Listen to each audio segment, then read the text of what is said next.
নমস্কার, কেমন আছেন সবাই? সুপ্রিয়ার ঘরকন্না একটা ভিডিওতে সবাইকে স্বাগত। কালকে না বেশ কিছু ভাত বেঁচে গেছিলো, সে দুপুরবেলা খায়নি।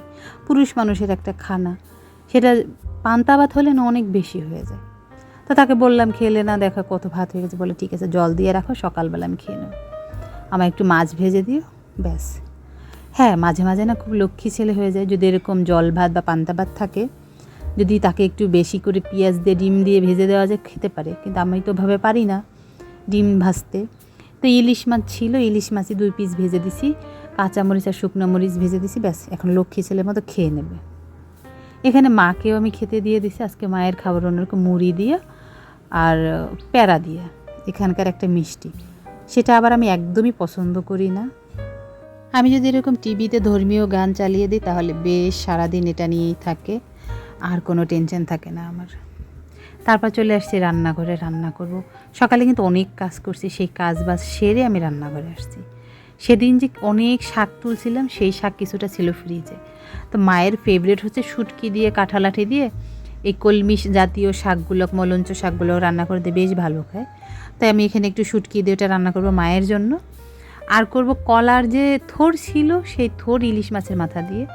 এভাবে মা আবার পছন্দ করে না, মা পছন্দ করে সরিষা দিয়ে রান্না করলে। কিন্তু একদিন সরিষা দিয়ে খাইয়েছে, তার জন্য একটা আলু দিছে যাতে উনি একটু পছন্দ করে। এই তো, যেহেতু যে শুটকিটা দিয়ে রান্না করবো এতে না অনেক বেশি কাঁটা থাকে, মা আবার কাঁটা খেতে পারে না, বয়স হয়ে গেছে। তো তাই শুটকিটা আমি সুন্দর করে বেটে, কাঁচামরিচ বেটে ব্যাস রান্না করে নিয়েছি, হয়ে গেছে। এরপরে মাকে খেতে দেব। আর তার পাশাপাশি আমি একটু ধনে পাতাও দিয়ে দিছি। আর এই পাশে একটার পর একটা অল্প অল্প করে রান্না করতেছি। জানেন, শুটকি ভালোবাসি, তারপর কিন্তু রেগুলার ভালো লাগে না। তো হয়ে গেছে, একটুখানি কাঁঠালের আলাদা রাখছিলাম, অল্প একটু তেল দিয়ে আর লবণ দিয়ে ওই কাঁঠাল আঠিগুলো ভেজে নিয়েছি। এইটা খেতে আমার খুব ভালো লাগে, আমি ভাতের সাথেও খেতে পারি, এমনিও খেতে পারি। বেসিক্যালি মা হচ্ছে শুটকির ভিতরে দিলে, পাট শাক ভাজি করলে এটা মার বেশি পছন্দ। আমার শুটকি দিয়ে না ভর্তাই বেশি ভালো লাগে, খাই সবজি দিয়ে রান্না করলে ভর্তাটা বেশি ভালো লাগে। আজকে তো শুটকি রান্না করছি, কিন্তু এটা কারোর সাথে কম্প্রোমাইজ না। এভাবে আমার মা পছন্দ করে না, স্যারেও পছন্দ করে না, কিন্তু আমি পছন্দ করি, আমার মা পছন্দ করে, আমার ভাইরা পছন্দ করে। এটা আমার খুব পছন্দ। এখানে বসে বসে ভিডিও দেখতেছি আর এটা খাচ্ছি। দেখেন, বাড়ির যত কাজ বাজ তো একা হাতেই করতে হয়, সেটা অনুষ্ঠান বাড়ির হোক আর যাই হোক। সেদিন জন্মাষ্টমী হলো, সব কিছু কিন্তু নামিয়ে নিয়েছি ইচ্ছা মতো।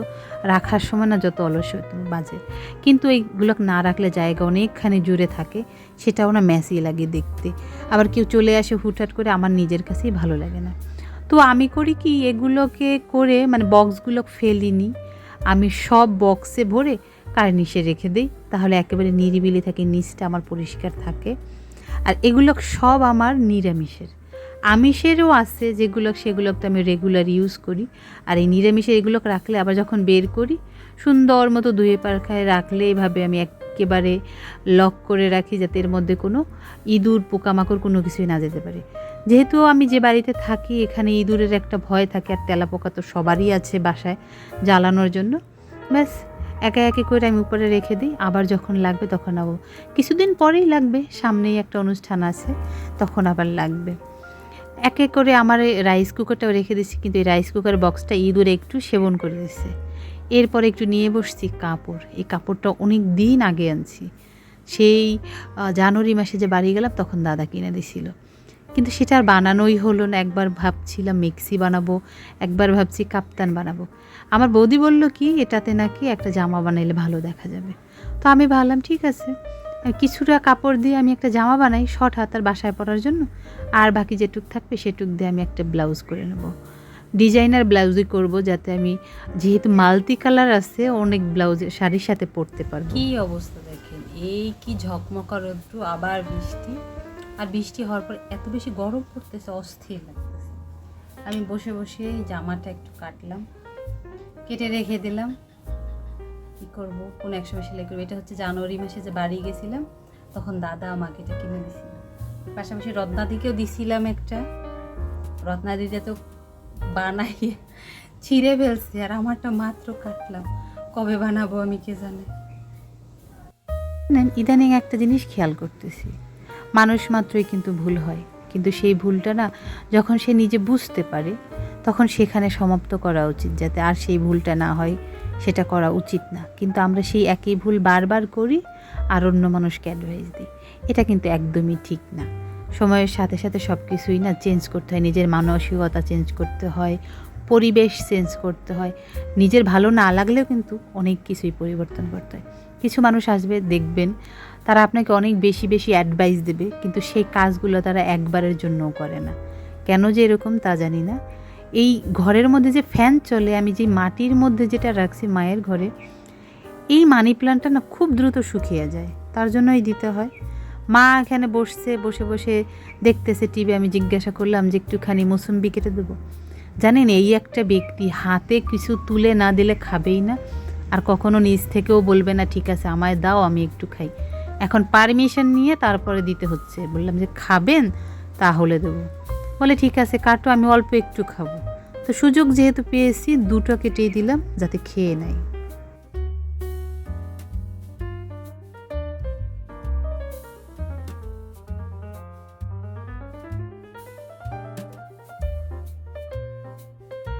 জানেন, এইবারে যে আস্ত ডালটা আনছি, ডালটা না খুব খারাপ করছে।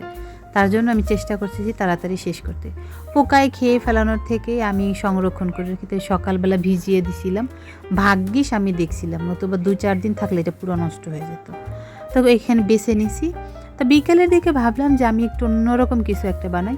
তো একটু ব্লেন্ড করে নিয়েছি, একটুখানি ভাত দিছি, একটু আদা, একটু কাঁচামরিচ, ধনেপাতা আর লবণ দিয়ে একটা মিক্সার বানাইছি। একেবারে মিহি পেস্ট করে নিই, একটু আধো আধো রাখছি, আর একটুখানি ভাজা জিরে দিয়ে ব্যাস সুন্দর মতো একটা তৈরি করে নিচ্ছি।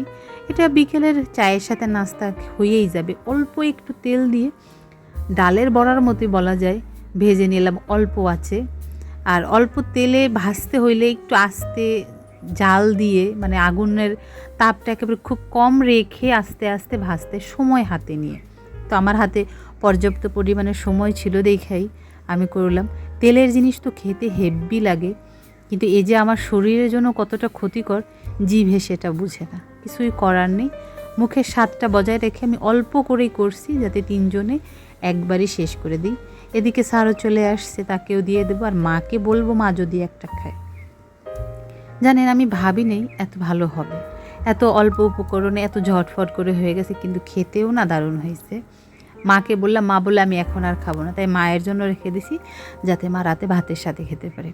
এই মুখরোচক খাবারগুলো কিন্তু বাইরে থেকে খুব সহজে এনে খাওয়া যায়, কিন্তু মেন প্রবলেম হচ্ছে ওরা যে তেলটা ইউজ করে সেই তেলটা রিইউজ হয় সব সময়ের জন্য।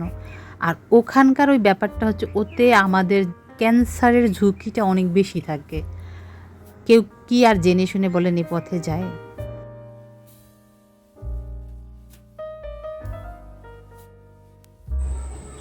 এত পরিমাণে বৃষ্টি হইতেছে, কোথাও যে উঠানে যে একটু দাঁড়াবো সেটার হয় না। 2টা অপরাজিতা ফুল ফুটছে, সে দেইখা বলতেছে কি অপরাজিতা ফুলের যে আগে চা বানাইতা আজকে একটু বানাও, কিন্তু আজকে ফুটছে 2টা, দেখি এটাতে যতটুকু হয় ততটুকু বানাইয়ে দিই। রোজ রোজ আমার রাতের রান্না থাকে না, কিন্তু আজকে রাতের রান্না আছে। ঠিক রান্না করতে যাব, এর আগ মুহূর্তে আবার গেস্ট আসছে, তাদের আপ্যায়ন করলাম, চা নাস্তা দিলাম, খেয়ে দিয়ে বের হলো। এখন অলরেডি 8টা 20 বাজে। আমি এখন যে ভাত বসাবো, আবার সে আসার সময় তাল নিয়ে আসছে। তালটা একটু নরম নরম দেখলাম, যদি না বেছে রাখি নষ্ট হয়ে যাবে, পোকা ধরে যাবে, খাওয়া যাবে না। আর আমি আজকে একটু অন্যরকম খাবার খাবো, যেহেতু ডাল ভিজানো আছে, ডালের চিল্লা খাবো। দেখি সময়ের সাথে কইরা পারলে খাবো, নতুবা ভাত খাবো না, রুটি খাবো বা নুডলস খেয়ে নেব। আচ্ছা জানেন, আমার যত ধরনের কাজবাজ আছে মোটামুটি সবগুলোকে আমি করতে খুব পছন্দ করি, শুধু এই তালের ব্যাপারটা ছাড়া। এই তালটা আমার একদমই ভালো লাগে না, হাতে লেগে থাকে, কেমন একটা পিছিল ভাব থাকে, আমি খুবই বিরক্ত হই। কিন্তু কিছু করার নাই, শ্বশুরবাড়ি বলে কথা, এখানে তো করতেই হবে। আমি কখনো বাড়িতে কোনো দিনও ছাড়াই নেই, আমার মা কখনো বললে তো আমি খেয়ে ফেলতাম। কী আর করা, স্যার আসার সময় নিয়ে আসছে 3টা তালে। এখন যদি আবার এটা পাল না বের করে রাখি তাহলে পোকা ধরে যাবে, পোকা ধরলে কিন্তু আর খাওয়া যাবে না। এই তো তালের সাথে আমি যুদ্ধ শুরু করে দিছি, কিছুই করার নাই। যাই হোক, চলুন তাহলে ভিডিওটা আজকের মতো এখানে শেষ করছি। যদি ভালো লেগে থাকে তাহলে অবশ্যই একটা লাইক করে দেবেন, আর ভিডিও সম্পর্কে কিছু জানার থাকলে অবশ্যই কমেন্ট করে জানাবেন। সবাই সুস্থ থাকবেন, ভালো থাকবেন, সাবধানে থাকবেন। দেখা হবে পরবর্তী আরও একটা ভিডিওতে। ততক্ষণের জন্য সবাই ভালো থাকবেন।